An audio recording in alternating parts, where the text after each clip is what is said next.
नमस्कार। एक बहुत गहरा सवाल है जो हम सबको परेशान करता है।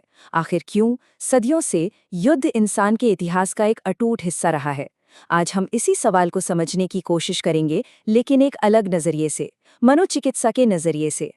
चलिए शुरुआत करते हैं सूजन सोंटेग के एक बहुत ही तीखे विचार से। वो कहती हैं कि जो इंसान इस बात पर बार बार हैरान होता है कि दुनिया में इतनी बुराई क्यों है, वो असल में नैतिक या मनोवैज्ञानिक तौर पर पूरी तरह से मैच्योर ही नहीं हुआ है।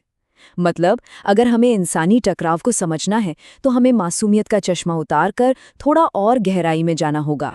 तो इस समस्या की गंभीरता को समझने के लिए सबसे पहले ये जानना जरूरी है कि युद्ध आखिर हमारे इतिहास में कितना रच बस गया है। जरा इस नंबर पर गौर कीजिए।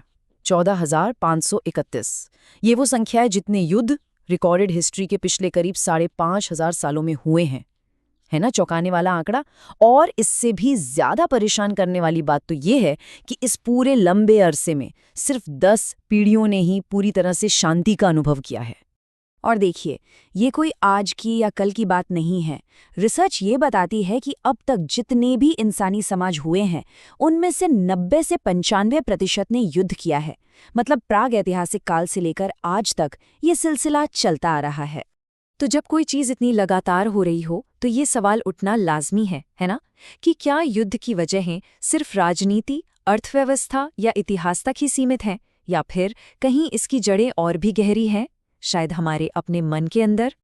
अच्छा, तो अब थोड़ा गहराई में उतरते हैं साइको एनालिसिस की दुनिया में, और ये समझने की कोशिश करते हैं कि कैसे हमारे अंदर छिपी कुछ विनाशकारी इच्छाएं बड़े पैमाने पर युद्ध का रूप ले लेती हैं। सिगमंड फ्रॉइड ने एक बहुत ही दिलचस्प कॉन्सेप्ट दिया था, जिसे उन्होंने कहा डेथ ड्राइव या थैनाटोस।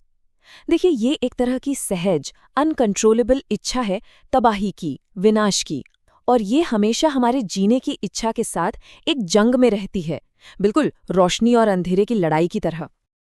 और ये विनाश की इच्छा कितनी नशीली हो सकती है, इसका एक परेशान करने वाला उदाहरण मिलता है वॉर करस्पॉन्डेंट एंथनी लॉयड के शब्दों में। वो लड़ाई के मैदान के बारे में कहते हैं, ये दोबारा प्यार में पड़ने जैसा था। एक ऐसा नशा जिसे मैं बिना कोई सवाल किए बस गले लगाना चाहता था। सोचिए जरा। तो पॉइंट ये है कि हमारे अंदर एक बहुत गहरा कन्फ्लिक्ट, एक संघर्ष हमेशा चलता रहता है। ये जो विनाश की तरफ खिंचाव है, ये हमें डराता भी है और कहीं ना कहीं अपनी ओर खींचता भी है। तो ये तो हुई एक इंसान की बात।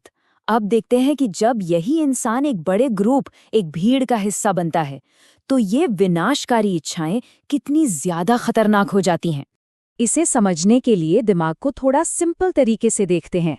मान लीजिए हमारे दिमाग में एक सीईओ है, प्रीफ्रंटल कॉर्टेक्स, जो सोच समझकर फैसले लेता है, और एक अलार्म सिस्टम है, लिम्बिक सिस्टम, जो खतरा महसूस होते ही बजने लगता है। अब होता क्या है, जब बहुत ज्यादा तनाव होता है या किसी ग्रुप का प्रेशर होता है, तो ये अलार्म सिस्टम हमारे सीईओ पर हावी हो जाता है। और जब ऐसा होता है तो हमारी तर्क करने की, सही गलत सोचने की क्षमता लगभग बंद हो जाती है। और जब ये चीज़ एक बड़े ग्रुप के साथ होती है, तो वो ग्रुप एक तरह से अपनी आदिम अवस्था में लौट जाता है। फिर क्या होता है? दुनिया सिर्फ ब्लैक एंड व्हाइट में दिखने लगती है। भावनाएं एक वायरस की तरह फैलती हैं, और दूसरों के लिए जो सहानुभूति होती है, वो पूरी तरह से खत्म हो जाती है। मन की इसी हालत में एक बहुत ही खतरनाक प्रोसेस शुरू होता है। वो प्रोसेस है दुश्मन बनाने का। साइकोलॉजी में इसे साइकोलॉजिकल प्रोजेक्शन कहते हैं। ये एक डिफेंस मैकेनिज्म है।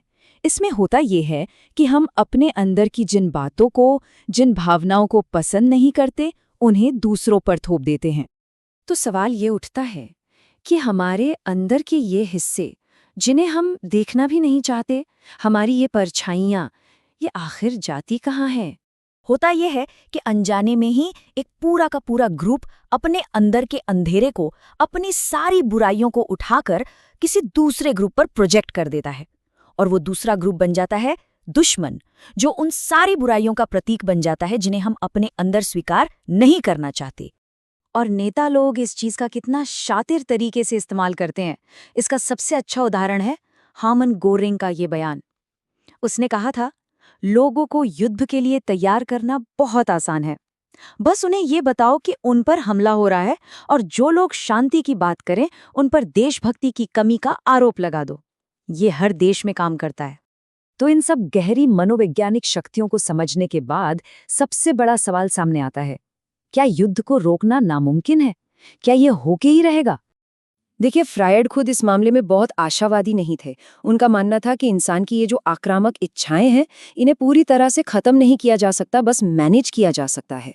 उन्होंने लिखा भी है कि इस बात की कोई संभावना नहीं है कि हम इंसान की आक्रामक प्रवृत्तियों को दबा पाएंगे। ये उसकी सहज प्रकृति का हिस्सा हैं। तो इसका मतलब ये नहीं कि हम हाथ पर हाथ धरकर बैठ जाएं। इसका हल किसी यूटोपिया या किसी आदर्श दुनिया में नहीं है, बल्कि जागरूकता में है, अवेयरनेस में। अगर हम ये समझ जाएं कि हमारे मन के अंदर ये ताकतें काम कर रही हैं, तो शायद हम युद्ध को रोकने की दिशा में सबसे जरूरी पहला कदम उठा लेंगे।